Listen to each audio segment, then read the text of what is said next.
नमस्कार विद्यार्थी मित्रांनो, गुडविल नॉलेज या यूट्यूबवरच्या चॅनलवर मी तुमच्या सगळ्यांचं स्वागत करते. गेले काही दिवसांपूर्वी आपण अनेक चित्रफितींच्या माध्यमातून व्याकरणाचा भाग अभ्यासत आहोत. त्याच्यामध्ये आपण समास बघितला आहे, समासाचे प्रकार देखील अभ्यासले. आजच्या चित्रफितीच्या माध्यमातून आपण प्रयोगाचा जो काही प्रकार आहे, उपप्रकार, तो उपप्रकार अभ्यासतोय. काल आणि परवाच्या चित्रफितीमधून आपण कर्तरी प्रयोग, त्याचप्रमाणे कर्मणी प्रयोग अभ्यासला. कर्तरी प्रयोगाचे जे काही उपप्रकार आहेत त्याच्यामध्ये अकर्मक कर्तरी प्रयोग आणि सकर्मक कर्तरी प्रयोग, त्यानंतर कर्मणी प्रयोग अभ्यासला. कर्मणी प्रयोगाचे जे काही प्रकार आहेत ते देखील अभ्यासले. कर्मणी प्रयोग कशाला म्हटलं जातं त्याच्या व्याख्या आपण बघितल्या. तर विद्यार्थी मित्रांनो, या ठिकाणी आज आपण भावे प्रयोग म्हणजे काय ते अभ्यासणार आहोत. तत्पूर्वी आपल्यासमोर जी काही PPT आहे ती PPT दिसते, त्या PPTच्या माध्यमातून आपण अनेक गोष्टी समजून घेणार आहोत, जेणेकरून त्या तुम्हाला परीक्षेकरिता उपयोगात येतील. या ठिकाणी आपल्याला काय सांगितलं आहे की मराठीत वाक्यामध्ये महत्त्वाचे 3 घटक असतात. आता 3 घटक कुठले कुठले असतात, तर वाक्य म्हटल्यानंतर त्याच्यामध्ये 3 घटक फार महत्त्वाचे असतात. ते 3 घटक कुठले आहेत, तर त्याच्यामध्ये पहिलं आहे कर्ता, त्यानंतर आहे कर्म, त्यानंतर आहे क्रियापद. कर्ता, कर्म, क्रियापद ह्या 3 घटकांशिवाय वाक्य हे कधीच पूर्ण होऊ शकत नाही, हे आपल्या सगळ्यांना माहीत आहे. वाक्यामध्ये क्रिया करणारा कर्ता असतो, तर ज्याच्यावर क्रिया घडते ते कर्म असतं, बरोबर. कर्ता व कर्म यांचा वाक्यातील क्रियापदाशी संबंध असतो आणि हा संबंध कर्ता किंवा कर्म याच्या लिंगवचन या संदर्भात असतो. म्हणजेच काय, तर क्रियापदाचे कर्त्याशी किंवा कर्माशी येणारा जो काही संबंध असतो त्यालाच काय म्हटलं जातं, प्रयोग म्हटलं जातं. अशी थोडक्यात एक व्याख्या आपल्याला या ठिकाणी मांडता येईल. तर प्रयोग म्हणजे काय, तर क्रियापदाचं कर्त्याशी आणि कर्माशी येणारा जो काही संबंध असतो त्याला काय म्हणतात, प्रयोग म्हणतात. हे तुमच्या लक्षात येईल. त्यानंतर प्रयोगाचे प्रकार आपण अभ्यासले. कालच्या आणि परवाच्या चित्रफितीच्या माध्यमातून आपण कर्तरी प्रयोग, कर्मणी प्रयोग अभ्यासला आणि आजच्या चित्रफितीच्या माध्यमातून आपण भावे प्रयोग अभ्यासणार आहोत. तर विद्यार्थी मित्रांनो, भावे प्रयोग कशाला म्हणतात नेमकं, जेव्हा क्रियापदाचे रूप कर्त्याच्या किंवा कर्माच्या लिंग किंवा वचन याप्रमाणे बदलत नसून ते नेहमी तृतीय पुरुषी किंवा नपुसकलिंगी एकवचनी असून स्वतंत्र असते, तेव्हा त्या प्रयोगास भावे प्रयोग म्हणतात. वाचता क्षणी ही जी प्रयोगाची व्याख्या आहे भावे प्रयोगाची व्याख्या तुम्हाला कळणार नाही, तरी मी तुम्हाला अधिक सोप्या भाषेमध्ये भावे प्रयोग म्हणजे काय हे समजावून सांगते. तर भावे प्रयोग म्हणजे काय, तर जेव्हा क्रियापदाचे रूप हे कर्त्याचे किंवा कर्माच्या लिंग वचन याप्रमाणे बदलत असून ते नेहमी तृतीय पुरुषी असते, नपुसकलिंगी एकवचनी असून स्वतंत्र असतं, त्यावेळेस भावे प्रयोग होतो. थोडक्यात काय, तर कर्ता कर्म बदलले असता क्रियापदात अजिबात बदल होत नाही, तेव्हा भावे प्रयोग होतो. कळालं? हे सगळ्यात सोप्या भाषेमध्ये मी तुम्हाला सांगते. ज्यावेळेस कर्ता कर्म बदलला असता क्रियापदात अजिबात बदल होत नाही, तेव्हा भावे प्रयोग होतो. कर्ता आणि कर्म या दोघांनाही प्रत्यय असतो भावे प्रयोगामध्ये.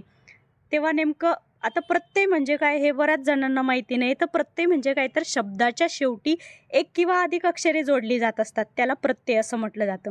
आता भावे प्रयोगाचं उदाहरण तुम्हाला सांगते मी. या ठिकाणी भावे प्रयोगाचं उदाहरण काय दिलेलं आहे, भावे प्रयोग म्हणजे काय हे समजून घेण्यासाठी सगळ्यात पहिलं म्हणजे जी व्याख्या तुम्हाला या ठिकाणी PPTच्या माध्यमातून दिलेली आहे, ते व्याख्या तुम्हाला कळणार नाही, ती तुम्ही फारशी लक्षात नाही घेतली तरी चालेल.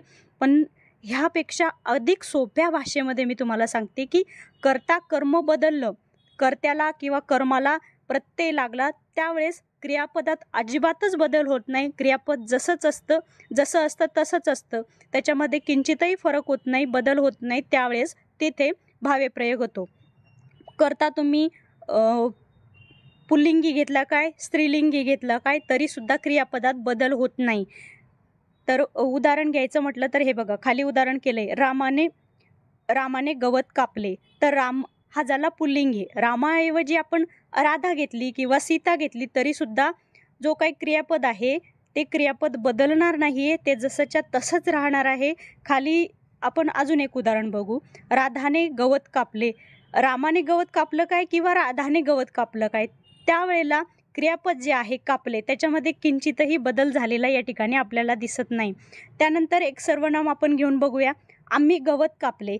आम्ही घेतल्यानंतर वाक्यामध्ये आम्ही हे कर्ता घेतल्यानंतर त्यावेळेला सुद्धा क्रियापदात अजिबातच बदल झालेला या ठिकाणी दिसत नाही, म्हणजे क्रियापद जसं होतं तसंच दिसतंय आपल्याला, म्हणून या ठिकाणी भावे प्रयोग आपल्याला असं म्हणता येईल. ही झाली भावे प्रयोगाची उदाहरणं. ह्यानंतर आपण बघतोय भावे प्रयोगाची जी काही वैशिष्ट्य आहेत, म्हणजे भावे प्रयोग अजून सोप्या पद्धतीनं म्हणजे तुम्हाला चांगला समजलं पाहिजे त्यासाठी त्याचे जी काही वैशिष्ट्य आहेत, भावे प्रयोग नेमकं कशाला म्हटलं जावं, भावे प्रयोगाची वैशिष्ट्य नेमकी कुठली कुठली आहेत तर ती खाली दिलेली आहे. भावे प्रयोगाची जी वैशिष्ट्य आहे, कर्ता सामान्यतः तृतीय विभक्तीत असतो. तर तृतीय विभक्तीचे जे काही प्रकार आहेत ते आपण अभ्यासणार आहोत. तर ते तृतीय विभक्तीत असतो जो कर्ता असतो, म्हणजे आपण मगाशी उदाहरण बघितलं. काय उदाहरण बघितलं आपण? रामाने गवत कापले असं जे उदाहरण बघितलं. तर रामाने हा झाला कर्ता, म्हणजे कर्त्याला सामान्यतः तृतीय विभक्ती जोडलेली आहे. तर ने हे ईशी हे जे काही तृतीय विभक्तीचे प्रत्यय आहेत ते प्रत्यय कर्त्याला जोडलेले असतात भावे प्रयोगामध्ये. त्यानंतर कर्म असल्यास द्वितीय विभक्तीत असते. आता भावे प्रयोगामध्ये जे काही कर्म दिलेलं असतं ते द्वितीय विभक्तीमध्ये असते. द्वितीय विभक्तीचे जे काही प्रत्यय आहेत ते आहेत स, ला, नाते, म्हणजे स एकतर त्याला प्रत्यय जोडलेला असतं किंवा ला एकतर प्रत्यय जोडलेला असतं. जसं की कृष्णाने राधाला सांगितले, सुदामाने चेंडूला पकडले, असे जे प्रत्यय लागलेले असतात. चेंडूला, राधाला, ला हा झाला त्याला प्रत्यय लागलेला. कर्माला प्रत्यय लागलाय, तो द्वितीय विभक्तीचा प्रत्यय लागलेला आहे. हे झालं भावे प्रयोगाचं वैशिष्ट्य. त्यानंतर तिसरं वैशिष्ट्य काय दिलं या ठिकाणी? वाक्यातील क्रियापद नेहमी तृतीय पुरुषी नपुसकलिंगी एकवचनी असते. मग अशी आपण जी व्याख्या बघितली त्या व्याख्येमध्ये सुद्धा असंच सांगितलंय की वाक्यातील क्रियापद नेहमी तृतीय पुरुषी नपुसकलिंगी एकवचनी असतं व कर्ता कर्माच्या लिंगवचनानुसार ते बदलत देखील नाही. ओके. त्यानंतर भावे प्रयोगाचे जे काही प्रकार आहेत विद्यार्थी मित्रांनो, ते उपप्रकार जे आहेत भावे प्रयोगाचे ते आपण अभ्यासतोय. तर यापूर्वी आपण जे काही प्रयोगाचे प्रकार अभ्यासले ते देखील याच पद्धतीनं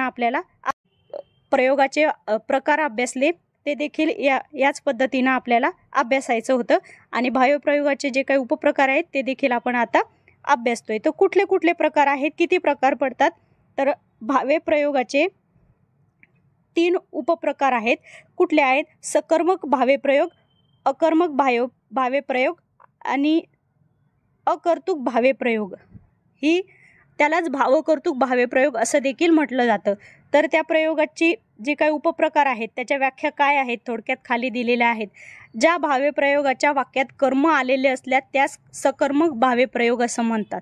आता ह्यापेक्षा आणखी सोप्या भाषेमध्ये जर तुम्हाला सांगायचं झालं तर एखाद्या वाक्यामध्ये जर कर्ता किंवा कर्मानुसार क्रियापद बदलले नाही आणि त्या वाक्यामध्ये कुठले तरी काहीतरी काम केल्याचा अर्थबोध जर झाला असेल किंवा होत असेल ते सकर्मक भावे प्रयोग असावं. सकर्मक भावे प्रयोग असतो असं आपण समजायचं असतं. तर ही जी या ठिकाणी व्याख्या दिली आहे PPTच्या माध्यमातून ही तुम्हाला वाचता क्षणी लक्षात येणार नाही. याच्यापेक्षा सोप्या भाषेमध्ये मी तुम्हाला सांगते की एखाद्या वाक्यामध्ये जर कर्ता किंवा कर्मानुसार क्रियापद बदलले नाही, क्रियापदात अजिबात बदल झाला नाही आणि त्या वाक्यामध्ये कुठलं तरी काहीतरी काम केल्याचा अर्थबोध जर त्या वाक्यातून आपल्याला होत असेल तर त्यावेळेला काय समजायचं की ते जे वाक्य आपल्याला दिलं आहे ते सकर्मक भावे प्रयोगाचं वाक्य आहे. जसं की उदाहरण म्हणून आपण बघूया, मांजराने उंदरास मारले असं एक वाक्य या ठिकाणी दिलेलं आहे. परत इथे काय? रामाने रावणास मारले, श्रीकृष्णाने कंसास मारले. म्हणजे या ठिकाणी काय होते, काहीतरी कर्म केल्याचा, कुठले तरी काम केल्याचा अर्थबोध या वाक्यातून होतोय, काहीतरी कर्म केल्याचा बोध आपल्याला या वाक्यातून होतोय. म्हणून हे जे वाक्य आहेत, ही जी उदाहरणे आहेत ती सकर्मक भावे प्रयोगाची उदाहरणं असल्याचं आपल्याला सांगता येतं. अजून जर उदाहरणं बघायचं झालं तर श्रीकृष्णाने अर्जुनास सांगितले, भीमाने दुर्योधनाला मारले. ह्या प्रकारची उदाहरणं आपण या सकर्मक भावे प्रयोगाच्या माध्यमातून अभ्यासू शकतो. त्यानंतर जो भावे प्रयोगाचा उपप्रकार आहे दुसरा, भावे प्रयोगाचा दुसरा उपप्रकार आहे अकर्मक भावे प्रयोग. तर अकर्मक भावे प्रयोग कशाला म्हणायचं? तर या ठिकाणी व्याख्या दिलेली आहे की ज्या भावे प्रयोगाच्या वाक्यात कर्म आलेले नसल्यास त्यास अकर्मक भावे प्रयोग असं म्हणतात.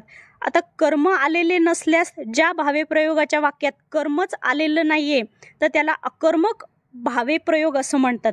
तर तुम्हाला अजून सोप्या शब्दामध्ये मी तुम्हाला सांगते की अकर्मक भावे प्रयोगामध्ये काय असतं की शक्यतार्थी ते वाक्य असतं, त्याच्यामध्ये शक्यता दर्शवलेल्या असतात.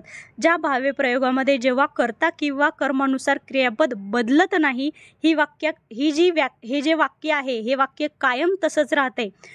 कर्ता किंवा कर्मानुसार क्रियापद बदलत नाही. भावे प्रयोगामध्ये सुद्धा तसंच आहे. सकर्मक भावे प्रयोगामध्ये सुद्धा तेच वाक्य तिथे तसंच इथपर्यंत तेच आहे, सेमच वाक्य आहे की ज्या प्रयोगामध्ये कर्ता किंवा कर्मानुसार क्रियापद बदलत नाही, वाक्यामध्ये काहीही काम नेल्याचा अर्थबोध होतो, काम न केल्याचा. सकर्मक क्रियापदामध्ये काय सांगितलंय की काम केल्याचा अर्थबोध होतो आणि अकर्मक भावे प्रयोगामध्ये काय सांगितलं की काहीही काम न केल्याचा अर्थबोध होतो.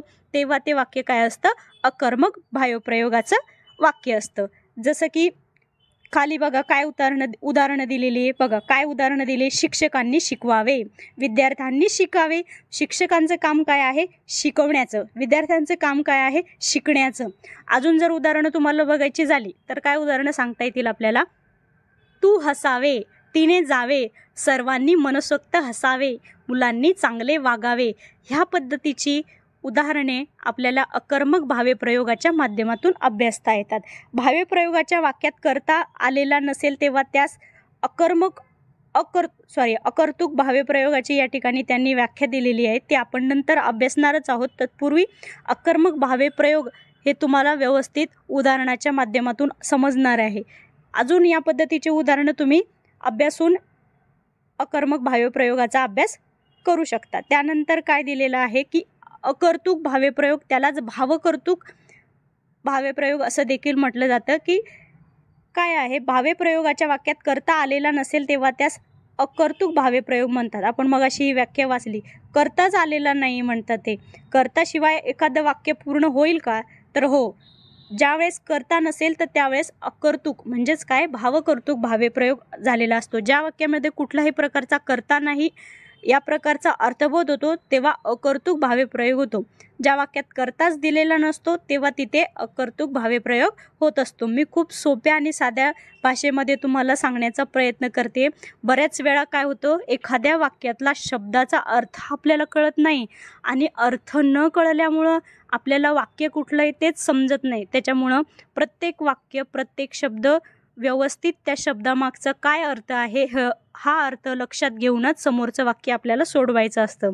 अकर्तुक म्हणजेच भावकर्तुक प्रयोगामध्ये काय आहे की ज्या वाक्यामध्ये कुठल्याही प्रकारचा कर्ताच दिलेला नसतो त्यावेळेस तो काय होतो, अकर्तुक भावे प्रयोग होत असतो. जसं की त्याची उदाहरणं काय आहेत बघा. या ठिकाणी उदाहरणं दिली. आता उजाडले, आज सारखे गडगडते, घशात खवखवते. आज दिवसभर ढगाळलेलं होतं वातावरण, हो की नाही. आज दिवसभर ढगाळले, गावी जाताना उजाडले. ह्या प्रकारची जी उदाहरणं आहेत ती अकर्तुक भावे प्रयोगामध्ये आपल्याला बघायला मिळतात. आता या ठिकाणी भावे प्रयोगाच्या अजून या ठिकाणी व्यवस्थित व्याख्या दिलेल्या आहेत. काय व्याख्या दिलेत हे तुम्ही वाचून घ्या. मी तुम्हाला खूप सोप्या आणि साध्या शब्दामध्ये सांगण्याचा प्रयत्न केला आहे. ही जी पुस्तकातली जी वाक्य आहे जशीच्या तशी या PPTच्या माध्यमातून तुमच्या समोर जी दिसत आहेत ही वाचता क्षणी तुमच्या लक्षात येणारच नाही आहे. मी मगाशी ज्या सोप्या पद्धतीनं तुम्हाला समजावण्याचा प्रयत्न केला ते तुम्ही परत PPT मागे नेऊन व्हिडिओ पॉज करून ते ऐकू शकतात. या ठिकाणी काय सांगतात की जेव्हा कर्त्याच्या किंवा कर्माच्या लिंग किंवा वचनात बदल करूनही क्रियापद बदलत नसेल त्या प्रयोगास भावे प्रयोग म्हणावे. असं त्यांनी, आपण मगाशी याच पद्धतीनं अभ्यास केला याचा, तर त्यांनी तेच इथे जी शास्त्रीय व्याख्या असते ज्याला सगळ्याची मान्यता मिळालेली असते अशा प्रकारची व्याख्या या ठिकाणी दिलेली आहे. जेव्हा क्रियापदाचे रूप कर्त्याच्या किंवा, इथे कर्त्याचा शब्द चुकवला यांनी, कर्त्याच्या किंवा कर्माच्या लिंगवचनाप्रमाणे बदलत नसून ते नेहमी तृतीय पुरुषी, नपुसकलिंगी, एकवचनी व स्वतंत्र असते. या सगळ्या गोष्टी तुम्ही तृतीय पुरुषी, नपुसकलिंगी, एकवचनी असून स्वतंत्र असते हे एवढं नाही लक्षात ठेवलं तरी चालेल. खूप साधं वाक्य आहे. कर्ता आणि कर्म या दोघांनाही प्रत्यय असतो आणि तो प्रत्यय नेमके काय, प्रत्यय म्हणजे नेमके काय, मी तुम्हाला मगाशी सांगितलं. कर्ता कर्म बदललं कर्ता बदला किंवा कर्म बदलला, त्यानंतर क्रियापदामध्ये अजिबात कुठलाच बदल होत नाही. क्रियापद जसंच्या तसंच असतं.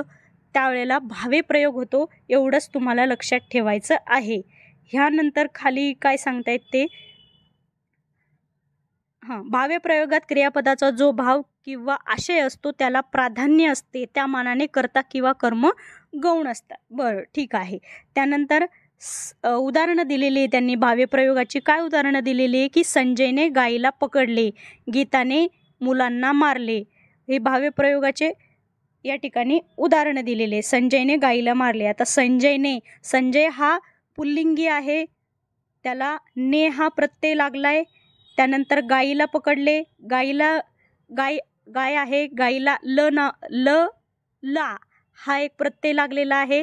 ला नाते, तर तो झाला काय भावे प्रयोगाचं उदाहरण झालं. त्यानंतर गीताने मुलांना मारले, हे पण त्यांनी या ठिकाणी उदाहरण दिलेले.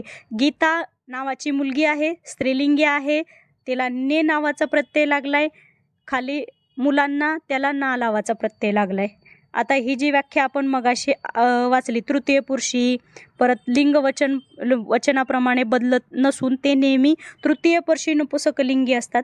तर या पद्धतीचं नपुसकलिंगी म्हणजे गीताने मुलांना नपुसंगली, ते ज्यावेळेस तोचा बोध होतो त्यावेळेस ते असतं पुल्लिंगी, तिचा बोध होतो त्यावेळेस असतं ते स्त्रीलिंगी. आणि ज्यावेळेस एखादी वस्तू निर्देशित करत असताना, एखादी वस्तू दाखवत असताना तेचा प्रत्यय, ते म्हणून ती वस्तू दाखवली जाते त्यावेळेस ते असतं नपुसकलिंगी. या ठिकाणी परत त्यांनी PPTमध्ये प्रयोगाचे जे काही उपप्रकार पडतात ते उपप्रकार या ठिकाणी सांगितले आहेत. काय? सकर्मक भावे प्रयोग, अकर्मक भावे प्रयोग. सकर्मक भावे प्रयोगाची उदाहरणं दिली आहे, अकर्मक भावे प्रयोगाची उदाहरणं त्यांनी दिलेली आहे.